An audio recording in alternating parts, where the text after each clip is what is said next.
1,00,000 ஆக்கும். இது ஒண்ணுதான். இதுதான் தொடக்கம். இதுதான் தொடக்கம். நிறைவு ஒரு நாள் இருக்கும். அன்னைக்கு அந்த நிறைவு ஆவண இடத்தின் எழுச்சி நாளாக இருக்க வேண்டும்.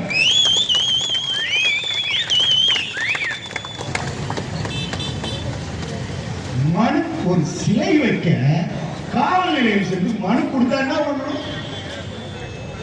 உண்ணாவிரதமா இருக்கும். கத்தியெடுத்து சொல்ல கேட்கிறோமா? உயர்நீதிமன்றத்தில் நான் நீதிபதி அவர்களிடம் ஒரு வார்த்தை சொன்னேன். எனது உடலை நான் நடத்தப் போகிறேன் என்று சொன்னேன். அங்கு மருதீஸ்வரர் ஆசி என்ன நடந்தது? ஒரு ரிட் மனு தாக்கல் செய்யப்படுகிறது. அந்த ரிட் மனு விசாரணைக்கு வருவதற்கு 4 நாட்கள். ஏன் என்று விசாரித்தால் பிரச்சனையால் பட்டு விடுமா? காவல்துறை எதற்கு பணிபுரிகிறீர்கள்? பிரச்சனையை அடைக்க முடியாத காவல்துறை தமிழகத்திற்கு அதற்கு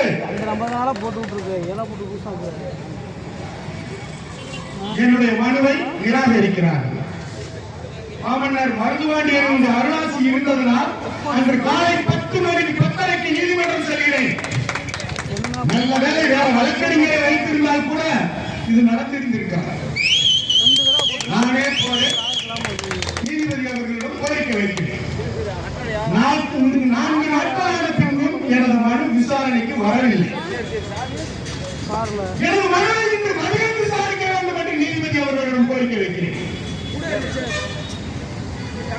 அப்பதான் நினைச்சேன், நல்ல வேலை வேறு ஒரு அகமுடைய சமுதாய வழக்கறிஞர் வச்சுக்கா கூட இந்த அளவுக்கு அவர் நீதிபதி பேசி பாராட்டு.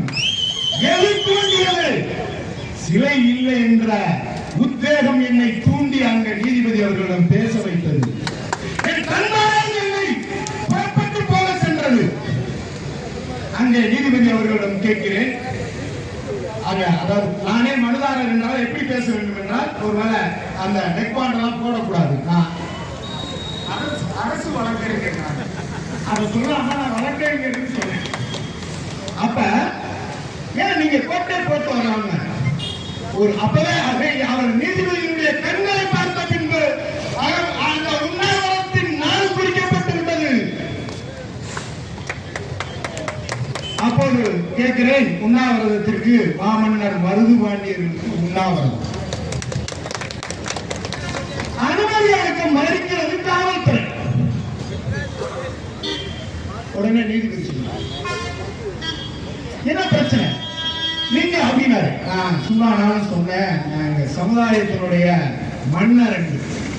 அப்போது நீதிபதிகள் என்னை மாமன்னர் மருதுபாண்டியர்கள் உங்க சமுதாய தலைவர் அல்ல, தயவு செய்து அதை பற்றி அவர் சுதந்திர போராட்ட வீரர் என்று நீதிபதி அவர்கள் பதிவு செய்கிறார்.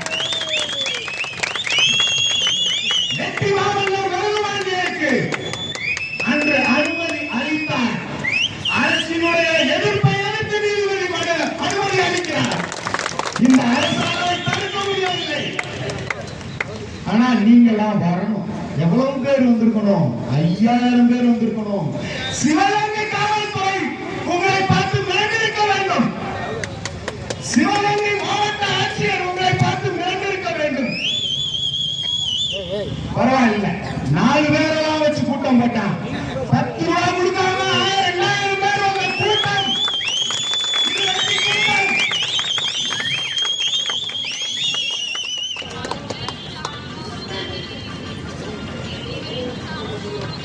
நீதிபதி சொல்றாங்க, ரத்த கண்ணீர் வந்தது.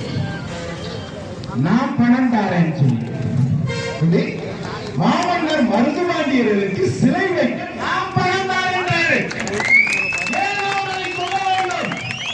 அவர் சிவகங்கையில் பணிபுரிந்தார். இந்த ரத்த சரித்திரத்தை படித்தவர்கள் அரசு எதிர்ப்பையும் மீறி அனுமதி வழங்கப்பட்டது. அது அகமுடைய சமுதாயத்திற்கு வெற்றியல்ல, மாமன்னர் மருதுபாண்டியர்களுக்கு அந்த ரத்தத்திற்கு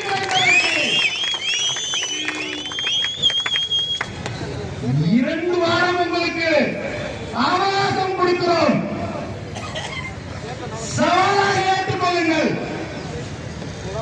சிவகங்கையில் ஒரு பெரிய புரட்சி ஏற்பட வேண்டும் என்றால் அதைத்தான் செய்யும். சில சமூகம் ஒரு புரட்சி பண்ணாங்க. இன்னைக்கு அவங்க 24 எம்எல்ஏ வந்தாங்க, 25 எம்எல்ஏ வந்தாங்க. அதுக்கு என்ன காரணம் தெரியுங்களா? திருச்சியிலிருந்து சென்னை செல்ல முடியலை, அத்தனை மரங்களும் வெட்டப்பட்டன. நீங்களா யாரு? ஏன் வெட்ட முடியாது? ஏன் தடுக்க முடியாது? உணவுள்ள அரவணையான கண்ணை திறந்துவாய் சிந்தி எவ்வளவு நாள் அடிமைப்பட்டு கிடப்பாய்? 1960க்கு முன்ன நம்முடைய சமுதாயம் கல்வியிலையும் வேலை வாய்ப்பிலையும் பொருளாதாரத்திலும் மேம்பட்டிருந்தது. இன்று அந்த பொருளாதாரத்தை இழந்து நிற்கிறோம் நம்முடைய சமுதாயம். எனக்கு உங்களுக்கு அரசியல் பிரதிநிதித்துவம் இல்லை, உங்களுக்கு உண்மையை சொல்லக்கூடிய தலைவர் கிடையாது, உங்களுக்கு சட்டமன்றத்தில் குரல் எழுப்ப அரசியல் பிரதிநிதித்துவம் இல்லை, பாராளுமன்றத்தில் குரல் எழுப்ப அரசியல் பிரதிநிதித்துவம் இல்லை. எப்படி எழுச்சி வரும் இந்த ஆளுடைய சமுதாயம்? விவேகானந்தர் சொன்னாரு 100 பேர் வேணும்னாரு. அன்னைக்கு 30 கோடி மக்கள் இந்தியாவில் இருந்தாங்க. 1000 இளைஞர்கள் பின்னால் வந்தால் 12 மாதத்தில் மாற்றி